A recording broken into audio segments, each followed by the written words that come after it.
በአንድ ቀን ሴትየዋ በአጋጣሚ የባለቤቷን ሴት ጸሐፊ የሕክምና ሪፖርት ተመለከተች። በሪፖርቱ ውስጥ ጸሐፊዋ በኤችአይቪ መያዟን በግልጽ ተጠቅሶ ነበረ። ይህን ካየች በኋላ ጉዳዩ ከባድ መሆኑን ተረዳችና ወዲያውኑ ለባለቤቷ ለመንገር ወሰነች። ነገር ግን ወደ ባለቤቷ ቢሮ በር ስትደርስ ከውስጥ አሻሚ ድምጾችን ሰማች። በዚያ ቅጽበት ባሏ በጋብቻ ጥያቄው ጊዜ አንቺን ብቻ ነው ለዘላለም እወድሻለሁ ብሎ የገባላትን ቃል ኪዳን ትዝ አላት። ልቧ በድንገት ተሰበረ።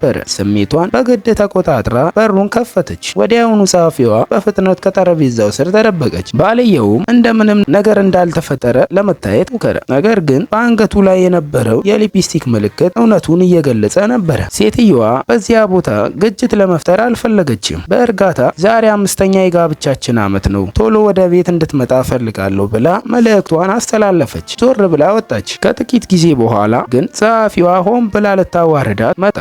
በሰዎች ፊት አሾፈችባት፣ እንዲሁም ትኩስ ቡና በእሷ ላይ አፈሰሰች። ሴትየዋ በመጨረሻ መታገስ አጥቷት በጥፊ መታቻት። ጸሐፊዋም በተቃራኒ ተደጋጋሚ ጥቃት ሰነዘረችባት። በዚያ ጊዜ ባልየው ደረሰ። ከሚስቱ ጎን ከመቆም ይልቅ ጸሐፊዋን ተከላከለ። እሷንም ይዞ ከዚያ ሄደ። ይህን በማየቷ ሴትየዋ በልቧ የነበረው ተስፋ ሙሉ በሙሉ ተሰበረ። ወዲያውኑ ለጠበቃዋ ደውላ የፍቺ ሰነዶችን እንዲያዘጋጅ ጠየቀች። በዚያ ምሽት ባልየው ወደ ቤት ተመልሶ ሁሉንም ነገር ለማስረዳት ሞከረ። ጸሐፊዋ ጥሩ ሰራተኛ መሆኗንና እሷን ማገዝ እንዳለባት ይናገር ነበረ።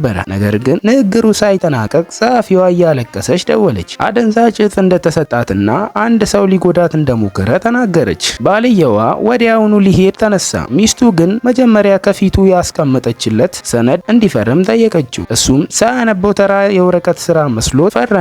እነዚያ ግን የፍቺ ሰነዶች ነበሩ። ከዚያ ባልየው ወደ ጸሐፊዋ ሮጠ። በደረሰ ጊዜ ነገሮች እንደተነገሩት አልነበረም። ጸሐፊዋ የፈጠረችው ድራማ እውነት አድርጎ አመነ። እሷንም ለመንከባከብ ወደ ሆስፒታል ወሰዳት። በዚያም ሌሊቱም አብረው አሳለፉ። በማግስቱ ወደ ቤት ተመልሶ ሚስቱን ለማስረዳት ቢሞክርም እሷ የምትናገረውን ሁሉ ችላ አለ። ቀናት እየተራመዱ ሄዱ። እሱም ከጸሐፊዋ ጋር በየቦታው መታየት ጀመረ። ሴትየዋ ግን አልጮኸችም፣ አላለቀሰችም። በትዕግስት ጊዜዋ ጠበቀች። በመጨረሻ የፍቺ ሂደት ተጠናቀቀ። የፍቺ ምስክር ወረቀቷንም ተቀበለች። በዚያን ጊዜ ረዳቷ በአንድ ጨረታ ላይ እጅግ ውድ የሆነ የኤችአይቪ የሕክምና መድኃኒት እንደሚቀርብ ነገራት። ይህን ሰምታ እቅዷን መተግበር ጀመረች። በጨረታውም ቀን ባልየው ከጸሐፊዋ ጋር በኩራት ተገኘ። ሆን ብሎም እሷን ለማዋረድ ውድ የጄድ አምባር ገዛላት። ከዚያም በኋላ የመድኃኒቱን ጨረታ ተጀመረ። ሴትየዋ ዋጋውን በማሳደግ ባልየው በቀጥታ ተፎካከረች። ባልየው መድኃኒቱ ለቀድሞ ሚስቱ እንደሚያስፈልጋት በማሰብ ዋጋውን ይበልጥ አሳደገ። በመጨረሻም ጨረታውን አሸንፎ መድኃኒቱን ገዛ።